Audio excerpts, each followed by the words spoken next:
Gold, trusted gold buyers. మీరు తాకట్టు పెట్టిన బంగారాన్ని విడిపించి ఈ రోజు ఉన్న మార్కెట్ ధరకు కొనబడను.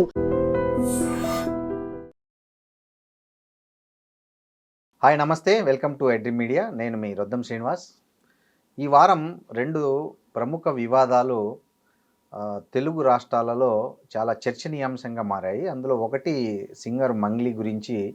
ఆమె పేరుతో 150 నుంచి 200 కోట్ల రూపాయలు వసూలు చేశారనేది సింగర్ మంగ్లీ పేరుతో వచ్చినటువంటి ఆరోపణ ఒకటైతే, యాంకర్ విష్ణుప్రియ తన ఇన్స్టాగ్రామ్ కంటెంట్, అడల్ట్ కంటెంట్ చూడడానికి 399 రూపాయలు ఎంట్రీ ఫీజు పెట్టారనేది రెండోది.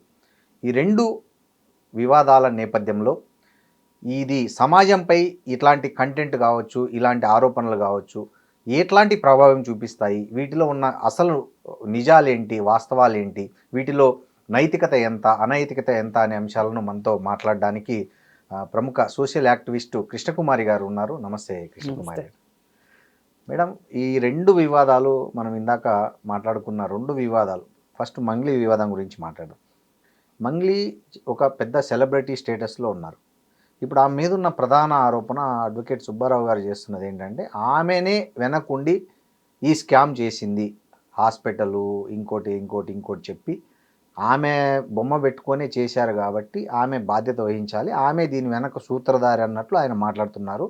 ఇంకోవైపు మంగ్లీ ఏమో అసలు నాకు సంబంధమే లేదు, నాకు వాళ్ళు ఎవరో కూడా తెలియదు, నా తమ్ముడు కాదు అని ఆమె చెప్తుంది. సో ఈ వివాదాన్ని ఒక సోషల్ యాక్టివిస్ట్గా మీరు ఎట్లా చూస్తారు దీన్ని? అంటే ఇప్పుడు నేను ఒక సోషల్ యాక్టివిస్ట్గా ఎలా చూస్తానంటే అండి, ఇక్కడ నాకు మంగ్లీ కానీ వాళ్ళ బ్రదరు, సిస్టరు, ఇంకో మధు, వీళ్ళు నా ప్రధానమైన అంశం కాదు. నేను ఈ క్షణానికి క్షణం నేను బాధితుల తరఫున ఆలోచిస్తున్నాను, బాధితుల గురించే మాట్లాడతాను. Very good. ఇప్పుడు బాధితులకు ఏం న్యాయం జరిగింది, ఏం జరుగుతుంది, ఏం జరగాలి, ఇది మనం మాట్లాడుకోవాలి. దీనికోసం ఒక లాయర్గా ప్రోయాక్టివ్గా సుబ్బు అనే అతను వచ్చాడు. వచ్చి బాధితుల తరఫున అతను కేసు ఫైల్ చేశాడు. కేసు ఫైల్ చేస్తే బాధితుల తరఫున ఉంటాను అన్నాడు. పైగా అతనికి ఇంతకు ముందు కూడా ఇలా ఎవరైతే బాధితులు ఉంటారో వాళ్ళ పక్షాన కేసులు చేసిన అనుభవం కానీ, అతని ఒక బ్యాక్గ్రౌండ్ కానీ ఉన్నది అతనికి. ఉన్నప్పుడు మనం అతన్ని ఖచ్చితంగా అప్రిషియేట్ చేయాలి, ఫస్ట్ పాయింట్. ఇంకా రెండో పాయింట్కి వస్తే, ఇప్పుడు మంగ్లీ ఈమెను చూసే మేము పెట్టుబడి పెట్టాము అని చెప్పి బాధితులు డైరెక్ట్గా చెప్తున్నారు. ఇప్పుడు దానికి మంగ్లీ అంటే ఎవరో తెలియని వాళ్ళు కానీ ఈ మాట చెప్పుంటే మనం కూడా నమ్మేవాళ్ళం కాదు. వాళ్ళు స్వయానా తనకి తమ్ముడు, చెల్లికి కాబోయే భర్త, అలాగే ఈమెకి తెలిసిన మధు అనే అతను, ఆ నలుగురు కలిసి ఇది చేశారు. ఇది చేసినప్పుడు నీకు ఆ మాత్రం వాసన రాకుండా ఉంటుందా? నీ ఇల్లు కేంద్రంగా జరుగుతున్నప్పుడు నీకు తెలియకుండా ఎలా ఉంటుంది? ఇది ప్రాథమికంగా ఎవరికైనా వచ్చే ప్రశ్న. ఇప్పుడు నువ్వు వీళ్ళ తరఫున క్యాంపెయిన్ చేయకపోవచ్చు, వీళ్ళు పెట్టిన కంపెనీల్లో నువ్వు వన్ ఆఫ్ ది డైరెక్టర్గా ఉండకపోవచ్చు, బాధితులతో డైరెక్ట్గా మాట్లాడి ఉండకపోవచ్చు, కానీ వాళ్ళు నీ వాళ్ళు అయినప్పుడు, నీ ఇంట్లోనే వాళ్ళు ఉంటున్నప్పుడు, నీ ఇల్లు కేంద్రంగా ఆ డబ్బులు లెక్కలో డొక్కలో మొన్న చూసినప్పుడు, ఇంత వ్యవహారం ఉన్నప్పుడు నాకు సంబంధం లేదంటే ఎలా కుదురుతుంది? ఇప్పుడు ఇది ఈ రోజు రాలేదు బయటికి, 6 నెలల క్రితం సిసిఎస్కి వెళ్ళింది కేసు. ఆ వెళ్ళినప్పుడైనా సరే నా తమ్ముడు ఉన్నాడు, నా చెల్లెలు ఉంది, ఈ చౌహాన్ ఉన్నాడు, మధు ఉన్నాడు, వీళ్ళందరూ నాకు సంబంధించిన మనుషులు. దీనివల్ల బాధితులకి ఏమైనా నష్టం జరుగుతుందా అనేది ఒకటి.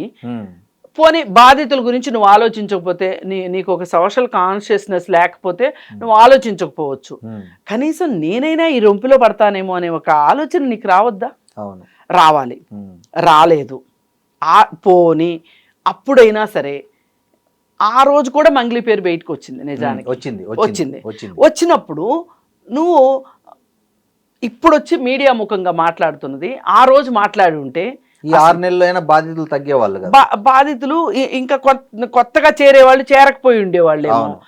లేదు అనుకుంటే నీ బాధ్యత నువ్వు వహించిన ఫీలింగ్ అయినా నీకు ఉండేది. ఇవాళ మీడియా నిన్ను ఇంత టార్గెట్ చేసి ఉండేది కాదు. నువ్వు ఆ రోజు చేయాల్సిన పని ఈ రోజు చేస్తున్నావు. ఈ లోపు జరగాల్సిన నష్టం జరుగుతుంది. వీళ్ళు హైకోర్టు నుంచి యాంటిసిపేటరీ బెయిల్ కూడా తెచ్చేసుకున్నారు. ఎవరు? ఈ మధు అన్నతను, వీళ్ళ తమ్ముడు బెయిల్స్ కూడా తీసుకొచ్చేసుకున్నారు. ఇంత తతంగం జరుగుతుంటే ఈరోజు బాధితులు ఒకరికొకరు జాయిన్ అయిపోయి ఈ సుబ్బు నేతృత్వంలో కేసు వేసేసరికి నీకు ఎంతో కొంత భయం అనేది వచ్చింది.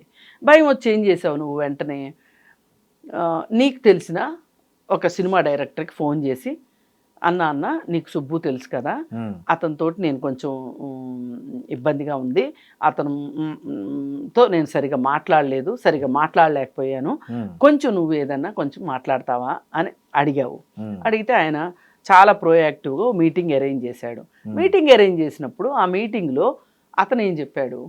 ఇక్కడ సుబ్బు కాదు, మధు కాదు, నువ్వు కాదు, నేను కాదు, ఇప్పుడు మనం ఏదైతే మాట్లాడుకున్నామో బాధితులే మనకి ఇక్కడ ఇంపార్టెంట్.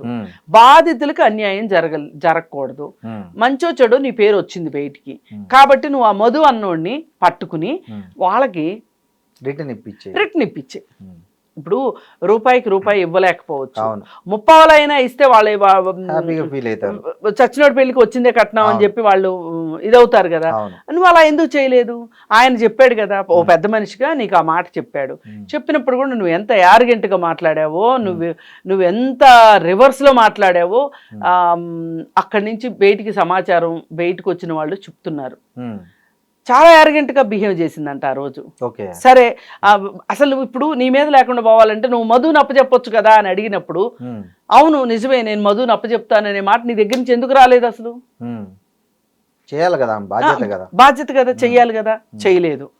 చేయకపోగా ఇప్పుడు ఆ రోజు ఆ వీడియో తీసి పెట్టుకుని మాటలు కాకుండా ఊరికే కూర్చున్న వీడియో, డబ్బులు నన్ను డిమాండ్ చేశాడు డబ్బులు అని చెప్పి ఇప్పుడు అతన్ని అంటుంది. ఇప్పుడు ఓ పక్కన ఇతను బయటకు వచ్చేసేసి మన వేణు ఉడుగుల బయటకు వచ్చేసేసి ఉన్నట్టు కుల్లా చెప్పేశాడు. పోయింది కదా. అవును. ఇప్పుడు అసలు నువ్వు ఆమె నన్ను అప్రోచ్ అయ్యి సుబ్బుతో మాట్లాడమని అడిగింది అని చెప్తున్నాడు. సుబ్బు మంగ్లీతో మాట్లాడి నాకేదన్నా ఇప్పించండి నేను విత్డ్రా అవుతాను అని సుబ్బు అడగల. అవును. నువ్వు వేణు ఉడుగులను అడిగావు, సుబ్బుని పిలిపించి కొంచెం మాట్లాడు అని. ఈ ఉద్దేశం ఏంటి అంటే ఆ క్షణానికి ఆ క్షణం సరే సుబ్బు ఇంకా నాకు ఎందుకులే ఇదంతా, నేను విత్డ్రా అయిపోతాను కేసులో నుంచి అని అవ్వాలని ఈమె అనుకుంది. అవును. అక్కడ అది కుదరకపోయేసరికి ఇప్పుడు అతను యథావిధిగా ఆయన కేసు పని ఆయన చూసుకుంటుంటే ఈలోపు నువ్వు ఇంక ఇది బాగా దగ్గరకు వచ్చేస్తుంది, పీక్ వచ్చేస్తుంది అన్నప్పుడు నువ్వు బయటకు వచ్చి మీడియా ముఖంగా ఏం చెప్పావు? నువ్వు చెప్తున్నవి ఏవైతే ఉన్నాయో అవి తేలిపోయాయి మీడియా ముందు. ఏంటి?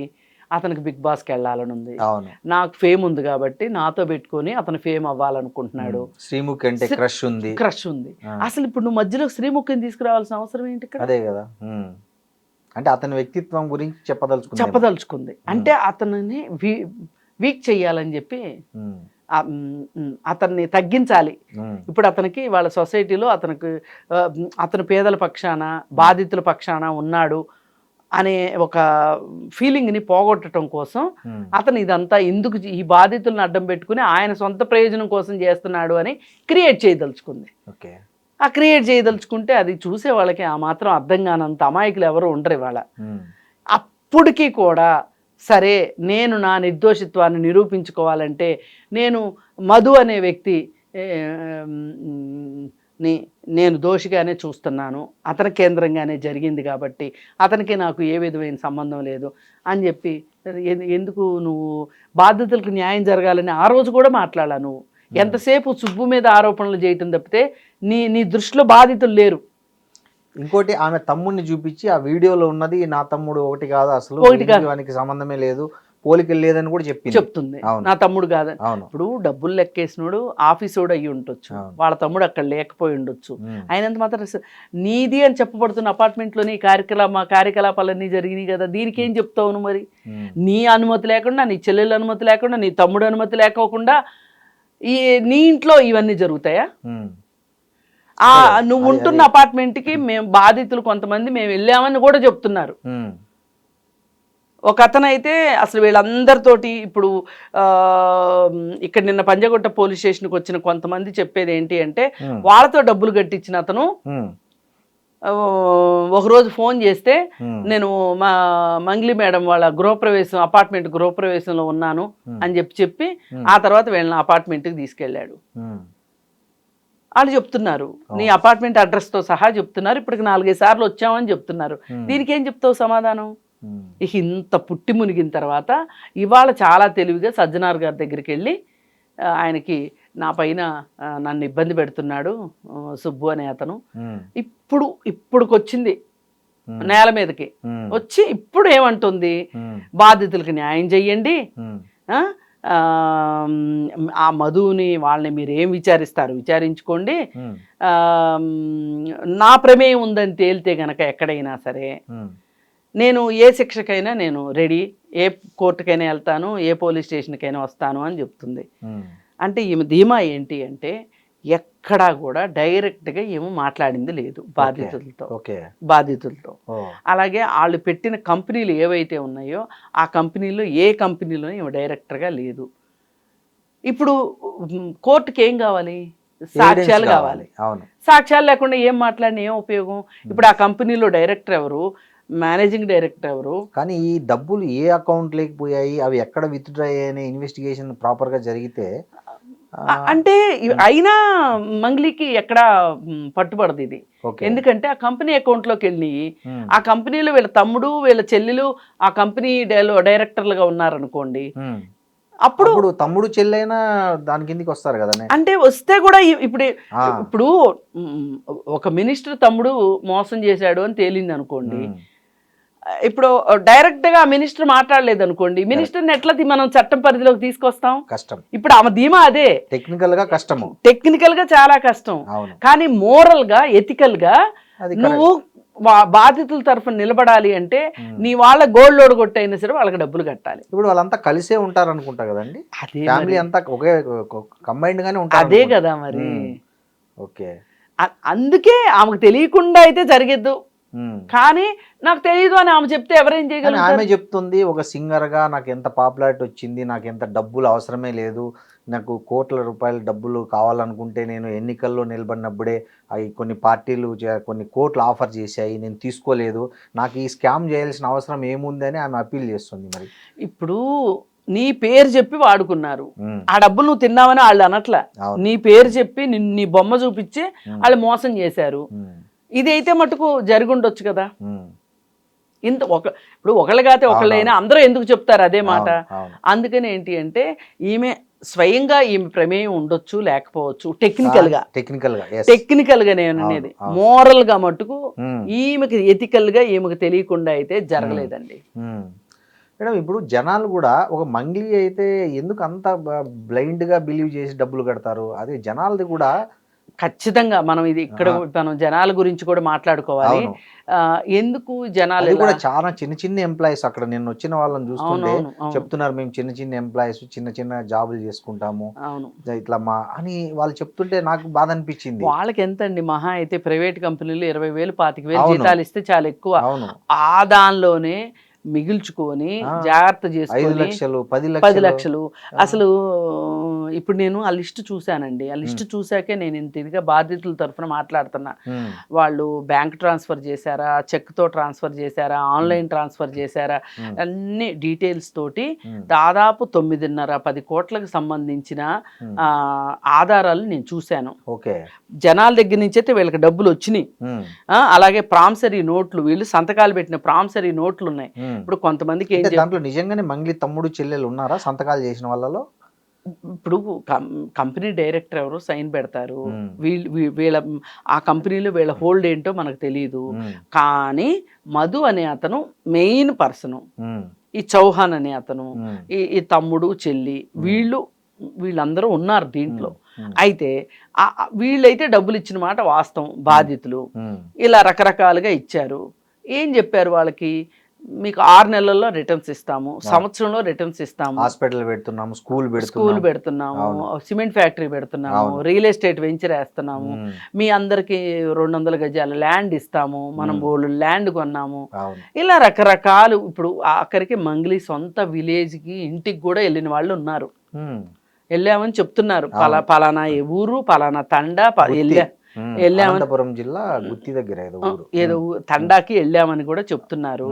అసలు ఈమె మొత్తం నాకు సంబంధం లేదు అని చెప్పటము, టెక్నికల్ గా లేదు కాబట్టి ఆ టెక్నికాలిటీని అడ్డం పెట్టుకొని, అసలు టెక్నికల్ గా ఉన్న వాళ్ళే ఇవాళ చేతులు ఎత్తేస్తున్నారు రోజులండి. చూస్తున్నాము ఆర్థిక నేరాలు మనం చూస్తున్నాము. ఇప్పుడు వాళ్ళు చేశారులే కాబట్టి మేం చేసాం కాబట్టి ఇంకోళ్ళు చేస్తారంటే కుదరదు. ఇప్పుడు నిన్న గుజరాత్ది ఒక ప్రైవేట్ బ్యాంకు ఈ డిపాజిట్స్ స్వీకరించే ఒక సంస్థ బోర్డు తిప్పేసింది, ఆ లోపలమని ఏడుస్తున్నారు. ఇప్పుడు ప్రతిరోజు భారతదేశంలో ఏదో ఒక మూల ఒక స్కామ్ జరుగుతుంది. ఇప్పుడు దీనికి పెట్టుబడి పెట్టే వాళ్ళు ఎవరండి? సామాన్య ప్రజలు. ఇంకా వీళ్ళని మనం ఎంతవరకు అయ్యో పాపం అనొచ్చు అంటే, ఏ బెట్టింగ్ యాప్ల్లోనో పెట్టకోకుండా ఇట్లా డిపాజిట్ పెట్టారు. కొంత కేసు పురోగతి చెందితే కొంచెం పోలీసులు సిన్సియర్ గా చేస్తే ఎంతో కొంత డబ్బైనా వెనక్కి వస్తాయి వీళ్ళకి. కాకపోతే జనాలు కూడా ఇవాళ డబ్బుకి ప్రాధాన్యత పెరిగి చాలా తక్కువ కాలంలో చాలా ఎక్కువ డబ్బులు సంపాదించాలి అనే ఒక తాపత్రయం మనుషుల్లో పెరిగింది. ఒక స్పెండింగ్ పిచ్చి కూడా పెరిగింది, బాగా ఖర్చు పెట్టాలి. ఇప్పుడు పెళ్లి చేయాలి అంటే ఉన్నా లేకపోయినా ఏదో ఒకటి చేసి పెళ్లి చేయాలి. దానికోసం ఏం చేస్తారు, ఇప్పుడు ఈ డబ్బులు ఇచ్చిన వాళ్ళలో కొంతమంది ఓ 2 ఏళ్లలోనో సంవత్సరంలోనో అమ్మాయిదో అబ్బాయిదో పెళ్లి ఉంది అనుకోండి, ఇప్పుడు అనుకోకుండా ఎక్కువ వస్తుంది, ఎక్కువ ఖర్చు పెట్టుకోవచ్చు, పెద్దగా పెళ్లి చేసుకోవచ్చు కదా అని ఆశపడిన వాళ్ళు ఉన్నారు. అందుకే ప్రభుత్వాలు కూడా ఇలాంటి ప్రైవేట్ ఫైనాన్సర్స్ని, ప్రైవేట్ ఫైనాన్స్ కంపెనీలని, ఇలా ప్రైవేట్గా ఇట్లా డబ్బులు ఎవరు కలెక్ట్ చేసినా సరే చట్టానికి విరుద్ధంగా అసలు వాళ్ళకి ఆ అవకాశమే లేకుండా చేసింది అనుకోండి ప్రభుత్వం, ఈ ప్రజలు ఏం చేస్తారు, వాళ్ళ డబ్బును తీసుకెళ్లి ఏ గవర్నమెంట్ బ్యాంకుల్లోనూ పెట్టుకుంటారు. లేదు అనుకుంటే ఏదైనా పొలం వచ్చి చిన్నో పెద్దో ఏదో ఒకటి కొనుక్కుంటారు. ఇవాళ వాళ్ళు 2 సంవత్సరాల క్రితం డబ్బులు పెట్టారనుకోండి, దీంట్లో అనుకుందాం 2 సంవత్సరాల క్రితం బంగారం రేట్ ఎంత తక్కువ, 50,000 ఉండేది మహా అయితే. ఇప్పుడు 1,40,000, 3 రెట్లు పెరిగింది, 200% పెరిగింది. యాక్చువల్ వాళ్ళ ఇన్వెస్ట్మెంట్ గోల్డ్ లో చేసిన దీనికంటే ఎక్కువ డబ్బులు వచ్చాయి. అంటే బంగారం ఎంత పెరుగుతుందని వాళ్ళు ఊహించలేదు. కానీ ఒకటండి, ఎవరికైనా సేఫ్ ఇన్వెస్ట్మెంట్ ఏంటి అంటే, ఈ రోజు ఇంట్లో కూర్చుని కూడా నువ్వు బంగారం అమ్ముతాను, ఒక బంగారం షాపు ఫోన్ చేసి బంగారం అమ్ముతానంటే ఇంటికి వచ్చి దండం పెట్టి తీసుకెళ్లే పరిస్థితి వచ్చింది. ఎప్పుడైనా బంగారానికి నువ్వు బ్యాంకులో పెట్టుకోవచ్చు, అంటే కుదవ పెట్టుకోవచ్చు, అమ్ముకోవచ్చు, ఈజీ లిక్విడిటీ ఉంది. అట్లాంటిది సేఫ్ ఇన్వెస్ట్మెంట్ చేయండి. అధిక వడ్డీలకి ఆశపడి మట్టుకు మీరు ఎండమావులు వెంట పరిగెట్టొద్దు. మేడం, నిన్న చూశారు మీరు, సుబ్బారావు వర్షన్ చూశారు, మంగ్లీ వర్షన్ చూశారు. నిన్న పంజాగుట్ట పోలీస్ స్టేషన్ దగ్గర మీరు ఈ 2 వర్షన్లో చాలా వైరుధ్యం ఉంది. అతను చెప్పేది ఒక కంప్లీట్ వన్ సైడ్ ఉంది, ఈమె చెప్పేది కంప్లీట్ ఇంకో సైడ్ ఉంది. మీరు ఈ రెండిట్లో ఏది కరెక్ట్ అని మీరు ఫీల్ అయ్యారు? అతను లాయర్ అండి, బాధితుల తరఫున లాయర్ అతను బాధితుల తరఫున లాయర్ కాబట్టి మనం అతనికే ఓటేయాలి.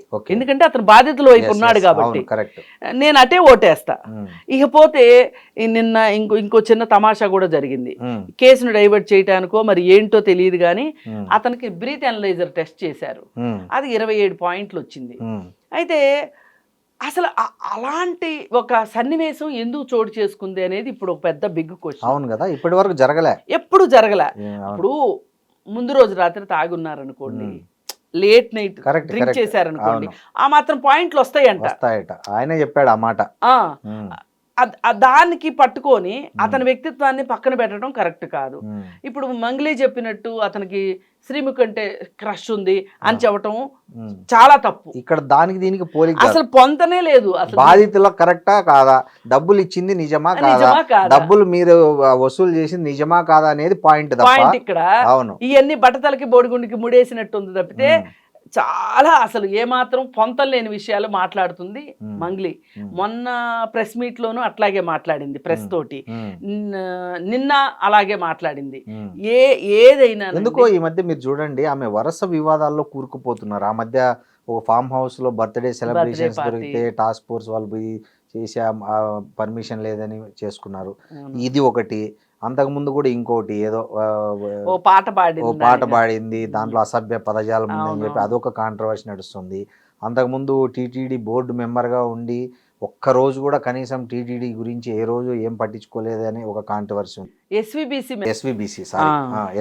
మెంబర్ ఆ పార్టీకి ప్రచారం చేసిందని ఇలా రకరకాలుగా పార్టీకి ప్రచారం చేసింది కాబట్టి ఎస్విబిసి మెంబర్ ఇచ్చారు ఆవిడ దానికి సంబంధించి ఏమీ చేయలేదు అని చెప్పి.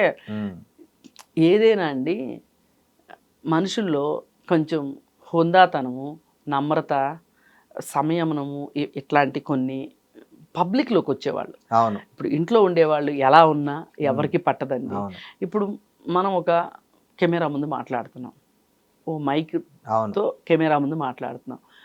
మనం మాట్లాడే మాటలు చూసి ఏంటి వీళ్ళు ఇంత పనికిమాలిన మాటలు మాట్లాడుతున్నారని కానీ, ఇలా పిచ్చి మాటలు మాట్లాడుతున్నారని కానీ, ఇలా అన్పార్లమెంటరీ లాంగ్వేజ్ వాడుతున్నారని కానీ ఎవరన్నా అన్నారనుకోండి, ఇంకా ఆ రోజుతో మనం ఆపేయటం కరెక్ట్. అంతే కదా. ఆ బ్యాలెన్స్ లేదనుకోండి, ఆ సమతుల్యత అంటాం దాన్ని. ఎందుకు ఆమెకు లేదా? ఇప్పుడు ఫేమ్, ఆమెకి ఆ ఫేమ్ నెత్తికెక్కింది అంటారు. కావచ్చు. ఇప్పుడు నాకు ఒక ప్రైవేట్ పర్సన్ చెప్పారు, పూజారి నాగేశ్వర గారి ఆఫీస్ దగ్గర ఆమె చూపించిన యాటిట్యూడ్, ఆమె మాట్లాడిన మాటలు చాలా అభ్యంతరకరంగా ఉన్నాయంట. ఏం మాట్లాడారంట అంత అభ్యంతరకరం? నాకు అంతగా అంటే చాలా యాటిట్యూడ్ తోటి. అసలు అంత యాటిట్యూడ్ అవసరమా? అంటే తను తప్పు చేయలేదని ధీమా వల్ల మాట్లాడిందేమో. ఇప్పుడు క్లియర్ గా నీకు అంత భయమే లేకపోతే నువ్వు ఇంట్లో కూర్చో. అసలు వేణుగుడుగులతోటి మధ్యవర్తిత్వం చేయించాల్సిన అవసరం వచ్చింది నీకు? అంటే తన మీద తన పేరు పాడైతుంది కాబట్టి డ్యామేజ్ కంట్రోల్ చేయాలనుకో. అలా చెయ్యాలనుకున్నప్పుడు ఆమెకు స్టేట్మెంట్ ఇవ్వాలి. అవును, వాళ్ళు నా చెల్లి అయినా నా తమ్ముడైనా ఎవరైనా నాకు తెలిసిన వాళ్ళైనా చట్టం తన పని తాను చేసుకుపోవాల్సిందే అని. గాని బాధితులు మీ పక్షాన్ని నేను ఉంటాను అనే ఒక మాట, ఓదార్పు మాట వాళ్ళకి చెప్పున్నట్లయితే బాధితులకి, బాధితుల దగ్గర నుంచి ఇంత రివోల్ట్ వచ్చేది కాదు. ఇక్కడ విషయం ఇంకోటండి, ఆ బాధితులు వస్తున్నారు బయటికి, ఈ తప్పు చేసిన వాళ్ళు ఎక్కడ కనపడట్లే. ఎవరైతే ఈమె పేరు చెప్పి వసూలు చేసినారంటున్నారో వాళ్ళు ఎక్కడున్నారు, వాళ్ళు ఏమైనారు, వాళ్ళ మీద ఎఫ్ఐఆర్ అయింది కదా, వాళ్ళ మీద కేసు నడుస్తుంది కదా, వాళ్ళు ఎక్కడున్నారు, అసలు వాళ్ళని ఇన్వెస్టిగేషన్ చేస్తున్నారా ఏందనేది అంటే యాజ్ ఎ మీడియా పర్సన్ నాకు కూడా అవగాహన లేదు. అంటే క్రైమ్ కేసులు చూసే వాళ్ళు ఎవరికన్నా తెలుస్తుందేమో గానీ మనం అది మనకి ఎలా అంటే జనరల్ గా ఎక్కడ మీడియా రిపోర్ట్ వీళ్ళు అరెస్ట్ అయినారు, వీళ్ళు లేకపోతే వాళ్ళు ముందే యాంటిసిపేటరీ బెయిల్ తెచ్చుకున్నారండి. వాళ్ళకి ఏ భయం లేకపోతే యాంటిసిపేటరీ బెయిల్ ఎందుకు తెచ్చుకుంటారు? ఇప్పుడు మీరు ఎందుకు తెచ్చుకోలేదు, నేను ఎందుకు తెచ్చుకోలేదు, వాళ్ళు ఎందుకు తెచ్చుకున్నారు? అంటే యాంటిసిపేటరీ బెయిల్ తెచ్చుకున్న వాళ్ళు మంగ్లీ చెల్లెలు తమ్ముడు కూడా ఉన్నారా? అది నాకు తెలియదు. మధు అయితే తీసుకొచ్చుకున్నాడు, ఇంకొక డైరెక్టర్, మరి ఆ చౌహాన్ కావచ్చు లేకపోతే మంగ్లీ తమ్ముడు కావచ్చు, వాళ్ళు తీసుకొచ్చుకున్నారు. అసలు ఇప్పుడు ఇంకా బయటకు వస్తాయి ఈ కేసు గురించి, ఇంకా బాధితులు ఇంకా వస్తారు బయటికి.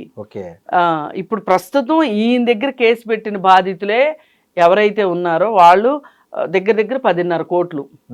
ఇప్పుడు ఆంధ్ర, తెలంగాణ, కర్ణాటక ఈ 150 నుంచి 200 కోట్లు అంటున్నారు అంటున్నారు. ఎందుకంటే చాలా మంది ఉండాలి. ఇంకోటండి, ఇక్కడ ఆమెకు ఒక సెలబ్రిటీ హోదా వచ్చింది, మీరు అన్నట్లు అనుకోనంత డబ్బు, పేరు అన్నీ వచ్చాయి. ఆమెకి ఏం అవసరం ఉంటుంది మళ్ళీ ఈ రూపంలో కూడా ఆమె డబ్బులు వెనకేసుకోవాలనే ఆలోచన ఆమెకి ఎందుకు ఉంటుంది అనేది కూడా ఒక డబ్బుకు మితం ఉండదండి. ఓకే, మీరు ఎవరికన్నా కూర్చోబెట్టి అన్నం పెట్టండి, చాలు అంటారు. పావుగంట తర్వాత, అరగంట తర్వాత, మరీ బకాసుర్లు అయితే ఒక అరగంట తర్వాత చాలు అంటారు. ఎవరికైనా మీరు డబ్బులు ఇస్తాను అనండి, చాలు అన్న వాళ్ళు ఎవరైనా ఉంటే నా దగ్గర తీసుకురండి, వాళ్ళకి ఏదో జబ్బు ఉన్నట్లు లెక్క. అంతేనా? ఓకే. మేడం ఇంకో ఇట్లా సెలబ్రిటీ ఆమె మీద ఇట్లా వరుసగా వస్తే ఆమె కెరీర్ దెబ్బతింటది కదా, ఆమెకే కదా నష్టము ఇలాంటి వరుస వివాదాల్లో ఇప్పుడు కూరుకుపోయి. ఒకటండి, ఉమ్, మనకి లింగ నిర్ధారణ పరీక్షలను ఉన్నాయి. అవును. ఒక డాక్టరే చేస్తుంది అవును. అనుకోండి. ఉమ్, ఒక డాక్టర్ చేసినప్పుడు ఇప్పుడు మహా అయితే నువ్వు ఆ లింగ నిర్ధారణ పరీక్ష చేస్తే నీకు 5,000 వస్తాయి అనుకుందాం. పోనీ 5,000 ఇచ్చారు అనుకుందాం. అవును. ఇప్పుడు ఇది బయటకు వస్తే నీ లైసెన్స్ క్యాన్సిల్ అవుతుంది అని తెలిసి కూడా ఎందుకు చేస్తారు? 5,000 కక్కుర్తిపడి. ఇప్పుడు అసలు వీళ్ళు ప్రాక్టీస్ చేసుకుంటే ఇంకా చాలా వస్తాయి కదా. అవును. అదే ఓకే. లాజిక్, అదే సూత్రం ఇక్కడ ఇంప్లిమెంట్. అంతే. ఓకే. చాలా మందికి ఉమ్, ఒక పాయింట్ వచ్చిన తర్వాత బ్రెయిన్ పనిచేయడం మానేస్తుందండి. ఉమ్, ఇప్పుడు హత్యలు చేస్తున్నారు ఉమ్. ఈ మధ్య కాలంలో ఎక్కువైనాయి. మీరు గమనించారు కదా, మంగ్లీని కూడా మీరు చాలా కాలం నుంచి చూస్తారు. ఆమె మొదటికి ఇప్పటికి ఏం తేడా గమనించారు మీరు? చాలా మంది అంటారు మాటలో తేడా వచ్చింది అని అంటున్నారు. ఉమ్, ఆవిడ పలకరింపులో తేడా వచ్చింది. ఆ పాత అప్పుడు మాట్లాడినంత అమాయకంగా కానీ, జనరల్గా ఎప్పుడు అమాయకంగా ఉండరు అనుకోండి, అవును. స్టేజ్ బై స్టేజ్ మారుతారు అనుకోండి. ఉమ్. కానీ ఏదో ఒక సెలబ్రిటీ హోదాని తను ఎక్కువ చూపిస్తుంది, ఆటిట్యూడ్ చూపిస్తుంది. ఆ యాటిట్యూడ్ వల్ల ఈ సమస్య ఇక్కడ దాకా వచ్చిందండి. ఇంకోటండి, నేను ఈ మధ్య ఒకటి విన్నాను.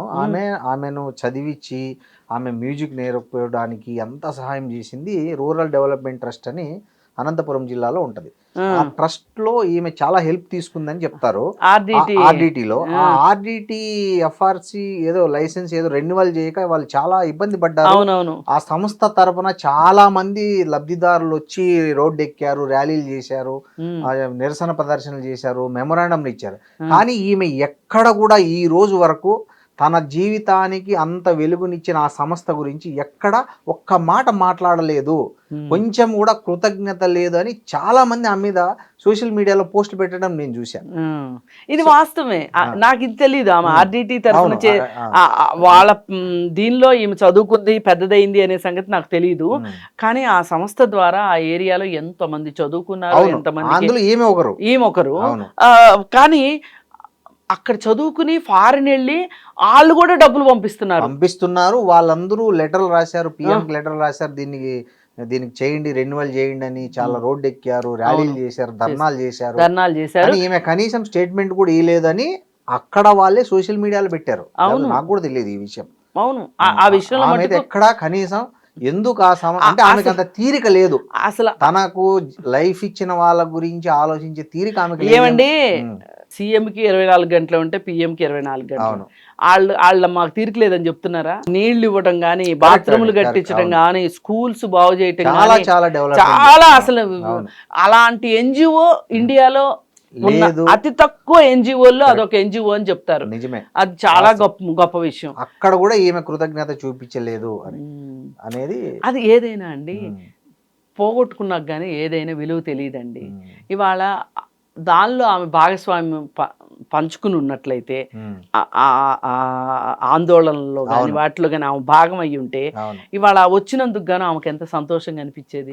ఇప్పుడు మనకు ఆ ఆర్డిటి దీంతో మనకు సంబంధమే లేదు. మనం లబ్ధి పొందిన వాళ్ళం కాదు, ఆ లబ్ధి పొందిన వాళ్ళతోటి మాట్లాడిన వాళ్ళం కాదు. పేపర్లో వచ్చిన వార్తలను బట్టి అయ్యో దానికి రావాలి, ఆ ఫారిన్ ఫండ్స్ రెన్యువల్ చెయ్యాలి అని చెప్పి కోరుకున్నాము. వచ్చిన తర్వాత అమ్మయ్య చాలా మందికి అవసరమైన వాళ్ళకి ఉపయోగపడుతుంది ఆ సంస్థ అని చెప్పి సంతోషపడ్డారు. కానీ అందులో సంబంధం ఉన్న ఆవిడ ఎందుకు ఫీల్ అవ్వలేదు అని అంటే, ఇక దీన్ని బట్టి మనకు అర్థమయ్యేది ఏంటి అంటే, ఆమెకి కావాల్సింది ఏంటి? ఆమె ఫేము, ఆమె డబ్బులు, ఆమె సెలబ్రిటీ హోదా, అంతకు మించి ఏది అవసరం లేదు అనేది క్లారిటీ వచ్చేసింది. అందుకని ఇలాంటి కృతజ్ఞత తెలియని మనుషులు, తనకు బాధ్యత ఉన్న చోట పనిచేయని వ్యక్తి ఈ బాధితుల పక్షాన ఇప్పుడు తప్పనిసరి అయ్యి బాధితులకు న్యాయం చేయండి అన్నది. కానీ ఆమె మనసావాచ కర్మణ చేసింది అయితే కనుక ఎప్పుడోనే చేసి ఉండేది. ఇంకోటి కృష్ణకుమారి గారు, ఇంకోటి విష్ణుప్రియ యాంకరు, ఆమె కూడా సెలబ్రిటీ హోదాలో ఉన్నది. ఆమె కాంట్రవర్సీ ఒకటి నడుస్తుంది. ఆమె ఏంటంటే తన ఇన్స్టాగ్రామ్లో 399 రూపీస్ పే చేస్తే ఆమె సంబంధించిన ఎక్స్పోజ్ చేసే కంటెంట్ను చూపిస్తా అనేది ఒక ఇది పెట్టిందంట. ఇది ఈ మధ్య బాగా తరచుగా జరుగుతుంది, చాలా చోట్ల జరుగుతుంది. ఈవెన్ ఫారిన్ కంట్రీస్లో కూడా ఈ తరహా సెలబ్రిటీలకు ఉపాధి లేక సంథింగ్ డబ్బులు అవసరమయ్యి ఈ కంటెంట్ చేస్తున్నారు. మన ఇండియాలో కూడా కొన్ని చోట్ల జరుగుతుంది, ముంబై లాంటి చోట. ఆమె దీనికి తెరలేపారు. దీని మీద విజయవాడలో కేసు నమోదైంది. సో దీన్ని ఎట్లా చూడాలి మనం? అంటే సమాజం వికృత రూపంగా చూడాలా, లేకపోతే సెలబ్రిటీల అవసరాలకు వాళ్ళ ఆదాయానికి మధ్య వచ్చిన వ్యత్యాసంగా చూడాలా, ఎలా చూడాలంటారు దీన్ని? అంటే అండి పెద్ద పెద్ద సోషియాలజిస్టులు కానీ వాళ్ళు చెప్పే మాట ఏంటి అంటే, నీ వృత్తి అది నీకు ఉపాధిని అందించేదిగా ఉండాలి. అవును. వేరొకరిని ఇబ్బంది పెట్టేదిగా ఉండకూడదు, వేరొకరికి నష్టం కలిగించేదిగా ఉండని ఉపాధిని ఎంచుకోవాలి అని చెప్తారు. అవును. అలా వచ్చే డబ్బులే నీకు పూర్తి సంతోషాన్ని ఇస్తాయి. నువ్వు ఆ డబ్బులతోటి నువ్వు జీవితంలో చాలా సంతోషంగా ఉంటావు. అవును. అంటే సింపుల్గా చెప్పాలి అంటే, వేరే వాళ్ళకి నష్టం కలిగించే ద్వారా వచ్చే డబ్బులు అవి మంచిది కాదు అని. అవును, ఆ ఉద్దేశం అది. అవును. మరి ఇప్పుడు ఈవిడ చేసే యాక్టివిటీ, ఈవిడ కావచ్చు, ఇలాగ చేసే ఎవరైనా సరే, లోకల్ వాళ్ళ, ఈ రాష్ట్రం వాళ్ళ, ఈ దేశం వాళ్ళ, అంతర్జాతీయం అనేది ఎవరు సంబంధం లేదు. ఎవరు చేసినా సరే, ఎంత గొప్ప వాళ్ళు చేసినా ఇది తప్పు. ఎందుకంటే మానవ బలహీనతల్ని ఆసరాగా చేసుకొని సొమ్ము చేసుకోవటం అనేది ఉంది చూసారా, దానికి వాళ్ళని అలవాటు చేయడం. ఒక రకంగా ఒకప్పుడు తల్లిదండ్రులు ఇద్దరు పనికి వెళ్ళేటప్పుడు పిల్లలకి నల్ల మందు పెట్టి పనికి వెళ్ళేవాళ్ళు, వాళ్ళు ఏడవకుండా ఉండటానికి. అంటే వాళ్ళు స్లీపింగ్ స్టేజ్లో ఉండటానికి. ఎందుకంటే వాళ్ళకేంటి ప్రైమరీ ఏంటి, ఈ రోజు పనికి వెళ్ళిపోతే ఈ రోజు తిండి ఉండదు. అవును. అది వాళ్ళు సంపాదించేది వాళ్ళ కోసం కావచ్చు, ఈ బిడ్డ భవిష్యత్తు కోసం కూడా కావచ్చు, కాదనలేము. కానీ ఈ బిడ్డకి ఈ నల్లమందు వల్ల ఎలాంటి ప్రభావం పడుతుంది, భవిష్యత్తులో ఎంత నష్టపోతాడు అనేది వాళ్ళు ఊహించలేరు. కానీ ఈరోజు మనము మనకి డబ్బులు వచ్చేదానికోసం వేరే వాళ్ళని ఒక మత్తులోకి తీసుకెళ్లడము, ఒక అశ్లీలత వైపు నడిపించటము, అలా చేయడం ద్వారా వచ్చే డబ్బులు నీకు ఖచ్చితంగా సంతోషాన్ని అయితే ఇవ్వవు కదండి. ఈ సభ్యత, సంస్కారం అనేవి పక్కన పెడితే ఇట్లాంటి యాప్ల వల్ల యూత్ మొత్తము పక్కదారి పట్టే. అదే కదా, అంటే వాళ్ళ అదే నేను నీకు డబ్బులు వస్తాయేమో, వాళ్ళకి కాసేపు సంతోషం వస్తుందేమో చూసినందువల్ల, కానీ వాళ్ళ విలువైన సమయాన్ని వాళ్ళు కోల్పోతున్నారు, వాళ్ళ బాధ్యతలను పక్కన పెట్టేస్తున్నారు. ఇప్పుడు ఒక స్టూడెంట్ ఉన్నాడండి, స్టూడెంట్కి బాధ్యత ఏంటి చెప్పండి? చదువుకోవటం. తల్లిదండ్రుల బాధ్యత ఏంటి? వీళ్ళని మంచి స్కూల్కి పంపించటము, బట్టలు ఇవ్వటము, చదువుకునే పరిస్థితులు ఇవ్వటము, కాదుకూడదంటే కొద్ది గొప్ప ఎంటర్టైన్మెంట్కి డబ్బులు ఇవ్వటం, పాకెట్ మనీ ఇవ్వటం. కానీ ఇవాళ స్టూడెంట్స్ కూడా చాలామంది ఇప్పుడు 4,000 మంది అయ్యారు ఆవిడ సబ్స్క్రైబర్స్. వాళ్ళలో స్టూడెంట్స్ ఎంతమంది ఉంటారు? చాలా మంది ఉంటారు. వాళ్ళు చదువులు మానేసి 399 రూపాయల కోసం ఇంట్లో వాళ్ళకి అబద్ధాలు చెప్పి, ఇంట్లో వాళ్ళు కనుక ఇవ్వలేని పరిస్థితిలో ఉంటే కనుక, ఇవ్వను అంటే కనుక ఆ ఇంట్లోనే దొంగతనం చేసి ఈమెకు పే చేయాలి. ఇది ఏమాత్రం కరెక్ట్? అసలు నువ్వు యువతని ఇట్లా తప్పుదో పట్టించడం ఎంతవరకు కరెక్ట్ అండి? ఈమెకి ఎవరు పేరెంట్స్ ఉండరా? వాళ్ళకి ఏమి ఇది ఎంత తెలియదా, లేదా అట్లా గాలికి వదిలేస్తారా ఇట్లాంటి వాళ్ళను? పేరెంట్స్ కానీ, ఇప్పుడు బంధువులు, ఇప్పుడు మన సమాజంలో చుట్టుపక్కల వాళ్ళు చూస్తారు, తల్లిదండ్రులు వాళ్ళకు. ఇది పాత రోజులండి, ఇప్పుడు ఏం లేవా? ఇప్పుడున్న పరిస్థితిలో ఏంటంటే తల్లిదండ్రులు కూడా వీలైతే వాళ్ళకి సహకరిస్తున్నారు తప్పితే, ఇప్పుడు ఈవిడ సబ్స్క్రిప్షన్ పెట్టింది అని చెప్పి రీతు చౌదరి పెట్టింది, వీళ్ళని చూసి ఇంకొకళ్ళు అంటే ఓహో ఇది ఒక కొత్త రకం ఉపాధి, ఇలా కూడా డబ్బులు సంపాదించవచ్చు అనమాట. అవును అని వీళ్ళు బిగ్ బాస్లకి వీళ్ళే వెళ్తారు, షాపులు ఓపెనింగ్లకి వీళ్ళే వెళ్తారు, చిన్న చిన్న సినిమాల్లో ఏమన్నా వేషాలు వస్తేను చేస్తారు, యాంకరింగ్ చేస్తారు. ఇవన్నీ నేను తప్పు పట్టను, అది వృత్తి. ఇప్పుడు విజయవాడలో ఒక అతను కేసేశాడు ఈ విషయం మీద.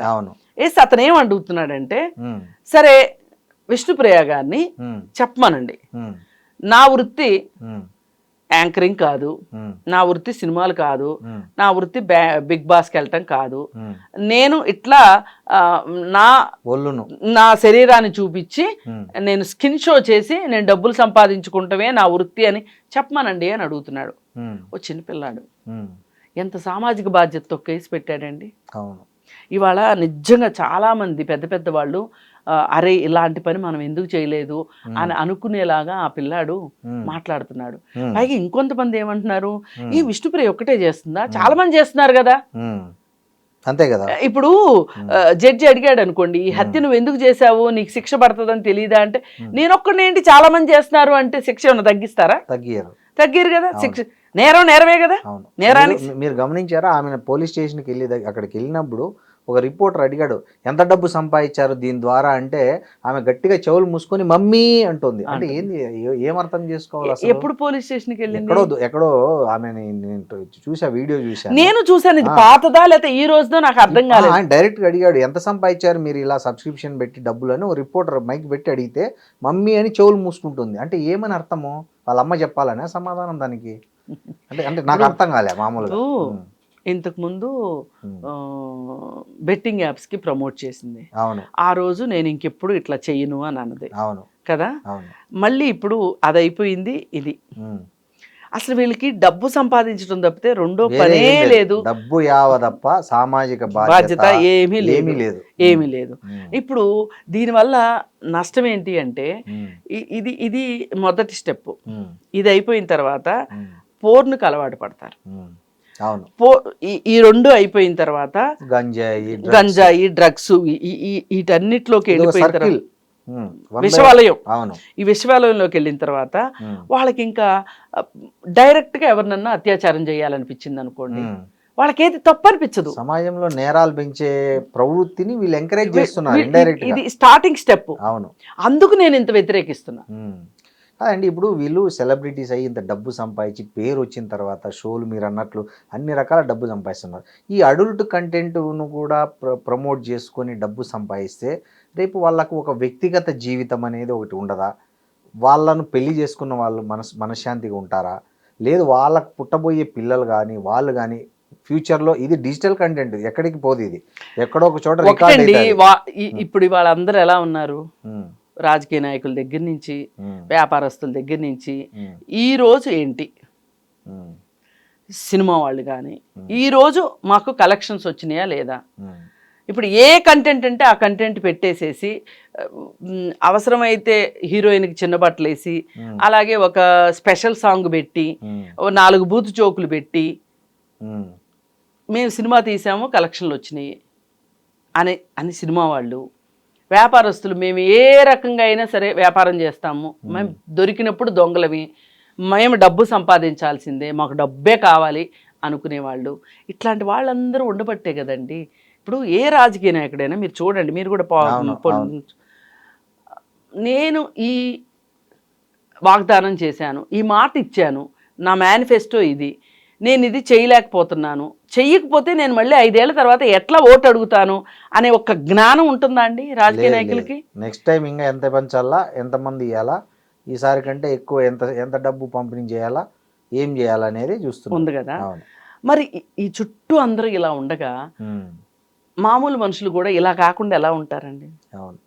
ఈ ప్రభావం అన్ని చోట్ల ఉంటుంది. అందుకని ఏంటంటే అలా అని దొరికిన వాళ్ళని ఎక్స్క్యూజ్ చేయమని కాదు నా ఉద్దేశం. వీళ్ళలా ఎందుకు ఆలోచిస్తున్నారు, ఇప్పుడు మీరు ఇవన్నీ చేసుకుంటున్నారు కదండి, ఈ డబ్బులు సరిపోవా అని అడిగినందుకు నేను ఇదంతా చెప్పాను. ఇప్పుడు ఒక పొలిటీషియన్కి, ఒక వ్యాపారస్తుడికి ఇంత డబ్బు సరిపోదా అండి? సరిపోతుంది. ఇప్పుడు మొన్న వేదాంత గ్రూప్ ఉంది కదా, వాళ్ళ అబ్బాయి చనిపోయాడు. చనిపోతే ఆయన చాలా బాధగా నేను నా ఆస్తిలో సగభాగం నేను సమాజ సేవకు వాడతాను అని చెప్పారు. కానీ ఆయన సంపాదించిందంతా సమాజం మీదనే, ఆయన సంపాదించిందంతా పేదవాళ్ళ మీదనే. ఇప్పుడు గిరిజన గ్రామాల్లో ఊళ్ళకు ఊళ్ళు మైనింగ్ లో వెళ్ళిపోయినాయి. ఆ మైనింగ్ లోనే ఆయన సంపాదించాడు డబ్బులన్నీ. అంటే ప్రభుత్వాలకి లంచాలు ఇచ్చే వాళ్ళకి లంచాలు ఇచ్చి, రాజకీయ నాయకులకి లంచాలు ఇచ్చి, అధికారులకి లంచాలు ఇచ్చి, ఏం చేసైనా సరే నేను డబ్బు సంపాదించాలి అనుకున్నాను. సంపాదించావు కదా. ఈ రోజు నీ కొడుకు చనిపోయాక నీకు ఏమనిపించింది? సగం సమాజానికి ఇస్తానంటున్నావు నువ్వు. అసలు నువ్వు సమాజం నుంచి ఇంత ఎందుకు తీసుకున్నావు? ఏం అవసరం? నువ్వు ఎందుకు తీసుకున్నావు చెప్పు? సమాజం నుంచి నీకు ఇంత కక్కుర్తి దేనికి? ఈ కక్కుర్తి అనే మాట ఉంది చూసారా? విష్ణుప్రియ కావచ్చు, విష్ణుప్రియ లాగా చేసేవాళ్ళు కావచ్చు, ఈ రాజకీయ నాయకులు కావచ్చు, వ్యాపారస్తులు కావచ్చు, వీళ్ళందరికీ వర్తిస్తుంది ఈ కక్కుర్తి అనే మాట. ఇంకోటి ఏంటంటే మిమ్మల్ని కానీ సుబ్బారావు గారిని ఈజీగా ఓ మాట అనేస్తున్నారు. ఏంటంటే మీరు సెలబ్రిటీలను టార్గెట్ చేసి మీరు ఫేమ్ తెచ్చుకోవడానికి టార్గెట్ చేస్తున్నారని అంటున్నారు. అది సరేనండి, అనుకోనివ్వండి. ఇప్పుడు ఎవరు తప్పు చేస్తే వాళ్ళ గురించి మాట్లాడతాం. ఇప్పుడు వేదాంత ఆయన ఉన్నాడండి, ఆయన నాకు తెలుసా? తెలియదు. నేను చూశాను ఆయన. అసలు మీరు ఆయనకు తెలియదు, ఆయన మీకు తెలియదు. తెలిసే అవకాశం కూడా లేదు. ఆయన గురించి ఎందుకు మాట్లాడాం? ఇప్పుడు ఇంత చౌకబారుగా టాటా గురించి మాట్లాడము. ఈజ్ ఎ నోబుల్ పర్సన్ కదా. అవును. మరి ఈయనకంటే ఫేమస్ కదా టాటా. చాలా ఫేమస్. మరి టాటాను కూడా అనేసేసి నేను ఫేమ్ లోకి రావచ్చు, ఫేమస్ అవ్వచ్చుగా. కరెక్ట్. ఫేమస్ అవ్వాలంటే ఫేమస్ అవ్వడమే అనుకుంటే అవును. అందుకని ఎవరు ఏం మాట్లాడినా, ఎలా మాట్లాడినా నా స్పందన ఈ విధంగానే ఉంటుంది. ఇది సమాజానికి మంచిది కాదు, ఇది సమాజానికి చెడు చేస్తుంది అంటే నేను దాని గురించి మాట్లాడతాను. నాకు ఇంటి పేరు కూడా లేదు. నా పేరు కృష్ణకుమారి, సోషల్ యాక్టివిస్ట్. అంటే అదే నా అడ్రస్. అవును. ఇంటి పేరు ఎందుకు లేదండి? నేను చెప్పను, నాకు ఇష్టం ఉండదు. అంతేనా? నేను ఇంటి పేరు ద్వారా గుర్తింపులోకి రావాలని నేను ఏ రోజు అనుకోను. అది మా తండ్రి ఇంటి పేరైనా నేను అది బిలాంగింగ్ గా అనుకోను. నా పెళ్లి తర్వాత ఇంటి పేరు నేను బిలాంగింగ్ గా అనుకోను. అసలు నేను ఇంటి పేర్లకి, కులాలకి, మతాలకి, వీటన్నిటికీ నేను వ్యతిరేకం. ఇంటి పేరు పెట్టుకోలేదు అంటే కొన్ని చోట్ల తప్పదు. ఇప్పుడు బ్యాంక్ అకౌంట్ ఉందనుకోండి, ఆధార్ అట్లాంటి దగ్గర తప్పదు. తప్పించుకోగలిగిన దగ్గర మటుకు నేను ఇంటి పేరు చెప్పను. అందుకని ఏంటంటే కానీ నా గుర్తింపు ఏంటి అంటే నా పనే నాకు గుర్తింపు. సామాజికంగా ఎవరికైనా అన్యాయం జరుగుతుంది అంటే మాట్లాడతాము. మొదట నేను మాట్లాడిన తర్వాత అందరూ అదే రూట్లోకి వచ్చిన సందర్భాలు బోల్డ్ ఉన్నాయి. ఇప్పుడు అఘోరి అనే విషయం వచ్చింది. అఘోరి విషయంలో డే 1 లోనే నేను ఫస్ట్ డే రోజు నేను ఇతను దొంగ, మోసగాడు చెప్పారు. అసలు ఇతను దేవుడు కాదు, అఘోరీలంటే ఇలా ఉండరు, ఇలా సభ్య సమాజంలోకి రారు వాళ్ళు, ఇతను దొంగ అని చెప్తే చాలా మంది కోపం వచ్చింది. అట్లెట్లా మాట్లాడతారు? ఆ ఉసురు తగులుతుంది మీకు. వాళ్ళు శపిస్తే మామూలుగా ఉండదు. అది చివరికి ఎక్కడికి పోయాడు వాడు? చెంచల్ కూడా జైలుకి వెళ్ళాడు. అది అందుకని ఇట్లా చాలా విషయాలు. ఎందుకంటే నాకు బయాస్ లేదు, నేను ఎవరి పక్షం వహించను. ఎవరికి బాధితులు ఎవరుంటే వాళ్ళు. ఇప్పుడు ఇక్కడ కూడా విష్ణుప్రియ విషయంలో బాధితులు ఎవరో నాకు డైరెక్ట్ గా తెలియాల్సిన అవసరం లేదు. కానీ నా దేశం యొక్క యువత, నా దేశం యొక్క స్టూడెంట్స్ వాళ్ళు బంగారు భవిష్యత్తుని చెడగొట్టుకుంటున్నారు. అసలు ఇవాళ మామూలుగా ఉన్న పరిస్థితులే అరకొరగా ఉన్నాయి. తల్లిదండ్రుల ఆదాయాలు సరిగ్గా లేవు, చదువులు అంతంత మాత్రంగా ఉన్నాయి, చదువుకున్న తర్వాత ఉద్యోగం రావటం కష్టంగా ఉంది. అసలు వీళ్ళ భవిష్యత్తు ఏంటి, ఏం ఆలోచిస్తున్నారు, వీళ్ళు భవిష్యత్తు కోసం ఏం చెయ్యాలనుకుంటున్నారు, ఎంత మెరుగైన భవిష్యత్తు అంటే జీవితంలో కనీసం 2 పూట్ల తిండి తినగలిగే పరిస్థితులు వీళ్ళకు ఉంటాయా లేదా, ఇలా ఆలోచించటమే తప్పితే మనకి పెద్ద పెద్ద సెలబ్రిటీస్ మనకు తెలియాలి వాళ్ళతోటి. ఇప్పుడు మీకు విష్ణుప్రియ మీ ఎదురుగా వచ్చి నిలబడితే మీరు ఏం చెప్తారు? నేను ఒకటే చెప్తాను, మీరు చేసేది తప్పు, అది సమాజానికి వ్యతిరేకమైన పని అని చెప్తాను మొదటగా. ఆ తర్వాత చట్టానికి వ్యతిరేకమైంది అని కూడా చెప్తాను. ఇప్పుడు మనకి క్లియర్గా మనకి అబ్సెనిటీ, న్యూడిటీ అని మనకు ఒక చట్టం ఉంది. ఆ చట్టం ప్రకారం ఈవిడ పెట్టే ఫోటోలు, సోషల్ మీడియాలో పెట్టే ఫోటోలు అభ్యంతరకరం. ఇప్పుడు ఇలాంటి ఫోటోలే, ఇలాంటి ఎక్స్పోజింగ్ సినిమాల్లో కూడా ఉంది అని ఆమె అనొచ్చు, ఖచ్చితంగా అంటది. అంటే దానికి ఒక సెన్సార్ ఉంది. మేము సెన్సార్ మీద కూడా ఫైట్ చేస్తున్నాం. కానీ ఒక దొంగ ఉన్నాడని ఒక దొంగను చూసి ఇంకొకళ్ళు మేము అలాగే చేస్తామంటే కుదరదు కదా, దొందు అంటే కుదరదు కదా. అందుకని మీరు ఇలా చేయడం కరెక్ట్ కాదు. ఇప్పుడు మీకు 1,40,000 మంది మీ సైట్ని మీ ఫాలోవర్స్ ఉన్నారు. అవును. ఈ ఫాలోవర్స్ కాకుండా ఉమ్, సబ్స్క్రైబర్స్ అని చెప్పి మీరు 399 రూపాయలు పెట్టడం వల్ల ఉమ్, మీకు ఇప్పుడు 4,000 మంది సబ్స్క్రైబర్స్ వచ్చారు. ఉమ్. ఈ 4,000 మంది ఇచ్చిన డబ్బులు ఏవైతే 16 లక్షలు. 16 లక్షలు వచ్చినాయి మీకు. ఉమ్. ఇప్పుడు ఈ 16 లక్షలు ఉమ్, ఎందుకు ఇచ్చారు వాళ్ళు? ఇప్పుడు మామూలుగా మీ సైట్లోకి వచ్చి చూసి మీ ఇన్స్టాగ్రామ్ పేజ్లోకి వచ్చి వెళ్ళిపోయే వాళ్ళకి ఉమ్. ఏం ఛార్జ్ లేదు. అవును. ఇప్పుడు ఇలా వచ్చే సబ్స్క్రైబర్స్కి మీరు ఏం స్పెషల్ చేస్తారు, ఏం స్పెషల్ చూపిస్తారని వస్తున్నారు వాళ్ళు. ఇప్పుడు ఆల్రెడీ మీరు ప్రోమో లాగా కొన్ని ఫొటోస్ పెట్టి సబ్స్క్రైబ్ చేసుకోండి అని చెప్తున్నారు మీరు. ఉమ్. అంటే ఈ ఫోటో ఇప్పుడు ట్రైలర్ రిలీజ్ చేస్తారండి అవును, సినిమాలకి. అవును, అవును, అవును. అంటే సినిమా ఎలా ఉంటుందో ట్రైలర్ చెప్తుంది కదా మనకి. అవును, అవును. ఇప్పుడు ఒక పుస్తకం ఉందంటే వెళ్ళి చూసిన వాళ్ళు చెప్తున్నారులే అక్కడ అడల్ట్ కంటెంట్ ఉందని. దానికంటే ముందు ఎవరో చెప్పక్కర్లేదు, అవును, నీ ట్రైలరే చెప్తుంది. నీ ట్రైలరే చెప్తుంది. ఉమ్. నువ్వు వదిలిన 2-3 ఫోటోలే చెప్తున్నాయి ఉమ్. సబ్స్క్రైబ్ చేసుకోమని చెప్తున్నావు. ఉమ్. అబ్బో ఇలా కూర రుచి చూస్తేనే ఇంత రుచి చూస్తేనే ఇంత బాగుంది అనుకున్నప్పుడు కూర మొత్తం తిందామని అనుకుంటారు కదా అనుకుంటారు, ముఖ్యంగా యూత్. అందుకని వాళ్ళ బలహీనతల్ని మీరు సొమ్ము చేసుకోవద్దని మాత్రమే చెప్పగలరు. థ్యాంక్ యూ కృష్ణ కుమారి గారు. Thank you. Thank you.